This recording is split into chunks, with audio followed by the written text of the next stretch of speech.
Former President Trump has just been accused of another instance of sexual misconduct.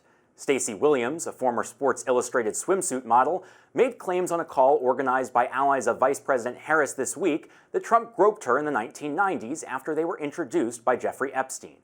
Since the 1970s, Trump has been accused of sexual misconduct by at least 25 women, and of course found liable at trial for sexually abusing advice columnist E. Jean Carroll.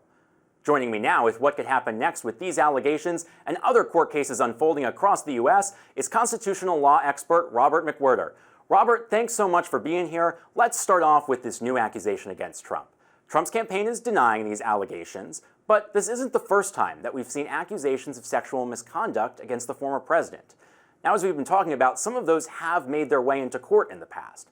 Could there be another case against Trump here?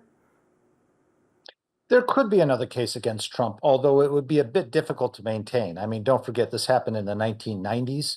So we're talking almost, 25, 30 years ago. Now, E. Jean Carroll was able to maintain her suit. I don't think there's a very good argument against the validity of what this woman has said. Donald Trump has got a known history of this, but to maintain an entire lawsuit now at this stage would be really quite difficult. E. Jean Carroll basically beat the odds, and she beat the odds in a large part because he was such a terrible defendant in his behavior during his trial. But I don't think it's likely there'll be another suit. Let's shift to a case then that does already exist on the books. Trump's federal election interference case that's being brought here in the nation's capital by special counsel Jack Smith. Yesterday, Trump said that he'll fire Smith within 2 seconds of becoming president again. And this all comes as meanwhile his lawyers have filed a new motion in the federal election case, arguing that his 4 charges have to be dismissed because Jack Smith was unconstitutionally appointed. Now, this is an argument that Trump brought in Florida with Judge Eileen Cannon. She accepted it and tossed his documents case as a result. Do you think that Trump's going to be successful as he now tries the same thing out with Judge Tanya Chutkan here in D.C.? No, I don't believe he will be successful. The Judge Cannon ruling is widely regarded as being very poor. I think it'll be overturned on appeal. And just remember, Hunter Biden's lawyers raised the same argument about the special counsel and lost in his case. The Attorney General has the right to appoint all kinds of people. There are all kinds of people who are appointed within the Attorney General under his power. And it's perfectly acceptable and constitutionally allowed and great historical precedent.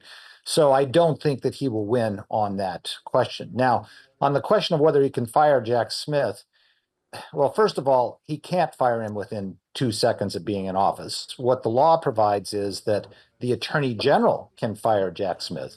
So Donald Trump would have to wait to put his Attorney General in and then and then fire Jack Smith. The fact that Donald Trump doesn't seem to know that is kind of shocking. But it also, I think, underscores what this is all about. This man desperately wants to be president so he can have these cases dismissed against him. Yeah, no doubt about it. We were talking there about that appeal in Florida. There's a chance we'll never get the answer about that appeal, if he really does become president again, because I know the schedule down there in the 11th Circuit seems like we got a long way to go with that appeal. Well, let's shift gears and talk about another topic. There's a lot of talk about how Trump, if elected, would use the military in a second term. The Washington Post is reporting that Trump alumni are warning that he could deploy troops against Americans. They're pointing to how Trump wanted to deploy 10,000 troops in the nation's capital after George Floyd's murder back in 2020.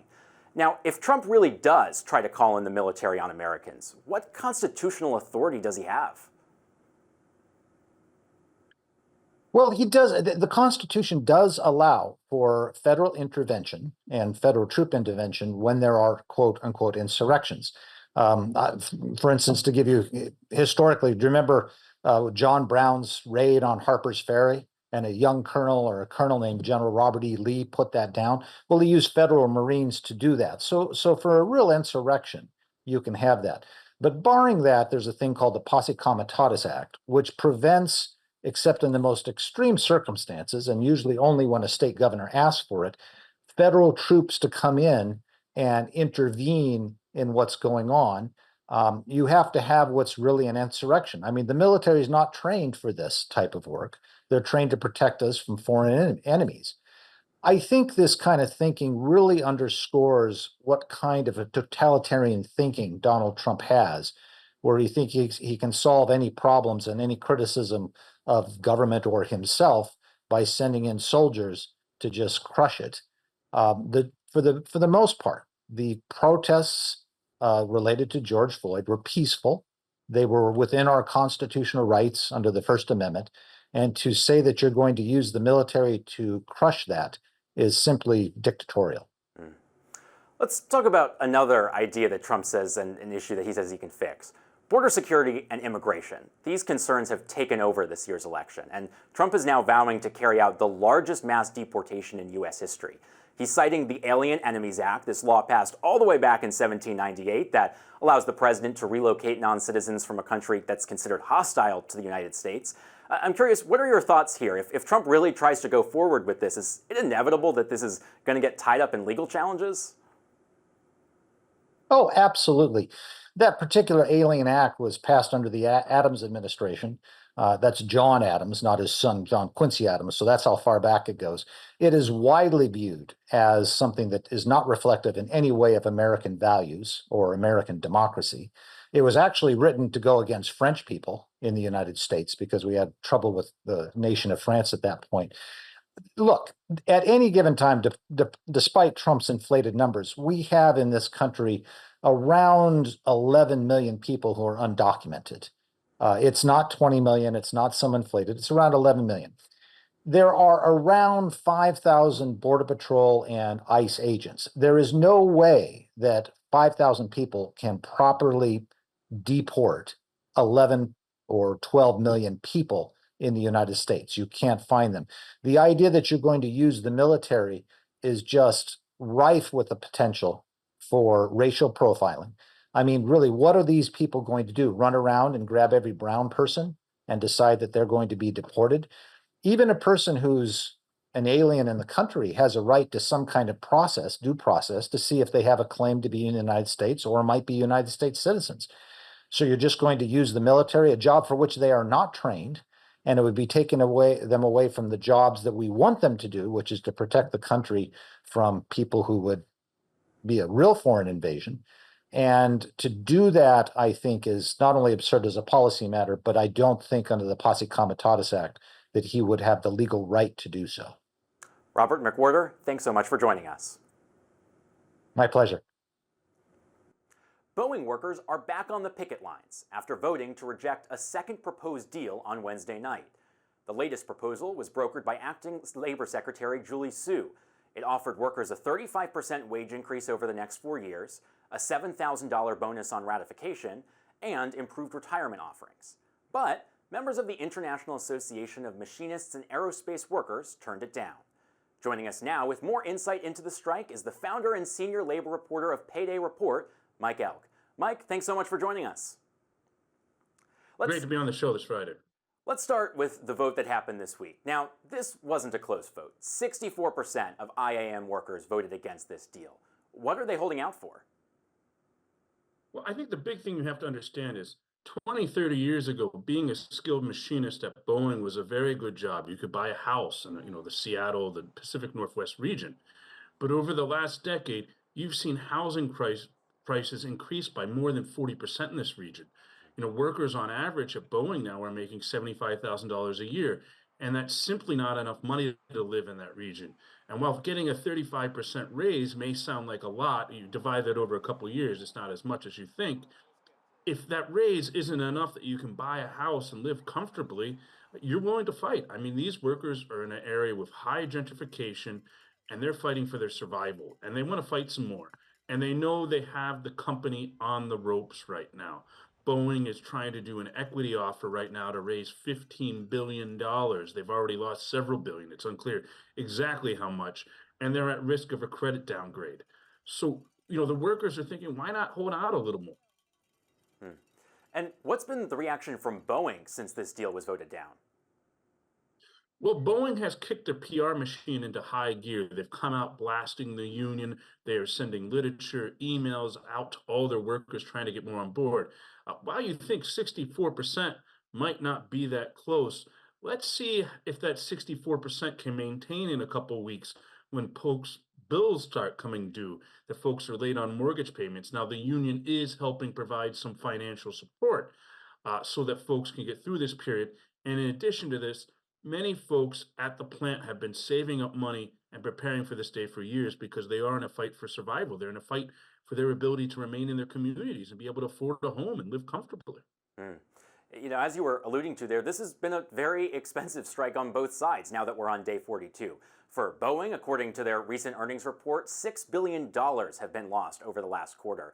But as you were mentioning, workers are probably starting to struggle too, perhaps, without now a paycheck for 6 weeks. What kind of impact is the financial toll here having on both sides of the negotiating table? Well, there's no question that Boeing is taking a beating. But the question is, when is the federal government going to get more involved? Boeing has something like $15 billion in federal government contracts. Obviously, Acting Secretary of Labor Julie Sue's been out there and she brokered this deal. And the main reason the union voted on it was that the Secretary of Labor asked them to do that. And it was voted down. The union leaders didn't recommend it. Boeing is taking a beating. But my big question is, where's Kamala Harris? I mean, you have several competitive seats in that area of Washington, around there. And plus, workers from all over are watching a strike like that. Unlike we saw with the big strikes against the auto companies last year, where Biden went out and walked a picket line, Biden and Kamala have been interestingly missing from this strike. I mean, yeah, they put out some statements. Julie Sue's gone out there. But I think if Kamala got involved and stood up for Boeing workers, it could help her even in places like where I'm at in Pittsburgh. Because blue-collar workers are going to watch that, and they're going to know that the Biden-Harris team has their back. But so far, they haven't gone that far against Boeing. Mm. And so other than watching for if the Biden-Harris administration does get involved here, what comes next in these negotiations? Well, we're going to see. I mean, negotiations are always a fascinating thing. I mean, if there is a credit downgrade of Boeing, I think that could really force them back to the table. The workers, I would predict, I mean, if they voted after a month on strike to stay out for another few weeks, another month, that could be a big deal. I mean, we're talking about already $6 billion in losses in the last quarter. If they think they have the companies on the ropes, I think they're going to push for more. Well, we will see. Mike Elk, thanks so much for joining us. Thanks for having us. An Israeli army raid in Gaza has killed 38 people, including 14 children and one family. The strikes occurred in Khan Yunis, where just days ago, people lined up for bread outside the city's only operational bakery. Other Israeli airstrikes in southern Lebanon killed 3 journalists in their sleep, obliterating a building and destroying at least one vehicle that was labeled as press. The journalists were staying in a compound that was known to be housing more than a dozen journalists working for several outlets. The Israeli army did not issue a warning before the strike, and the attacks come a day after Secretary of State Antony Blinken landed in Doha, Qatar, to participate in ceasefire negotiations. Millions of votes have already been cast in the 2024 election, but some voters are still making up their mind. In today's Political Minute, News Nation's Blake Berman breaks down who these undecided voters are and what kind of impact they'll have on the results. Could undecided voters still hold the keys to the presidency? I'm Blake Berman with News Nation. Ballots are being cast in many states, and more than 20% of swing state voters are still deciding how they'll vote. That is according to a new Washington Post poll. 74% of swing state voters say they'll definitely choose either Vice President Kamala Harris or former President Donald Trump, according to that poll. For reference, 58% had already made their decision back in the spring. That leaves 26% who haven't firmly decided how they'll vote, even if they lean toward one candidate or the other. In the spring, by the way, it was half that number. 43% of uncommitted voters are under the age of 25, many likely voting in their first election. Less than 15% are older than 65. I'm Blake Berman, and this is the News Nation Political Minute. You can find more news and analysis from Blake and our colleagues 24/7 on News Nation. To find News Nation on your screen, go to joinnn.com.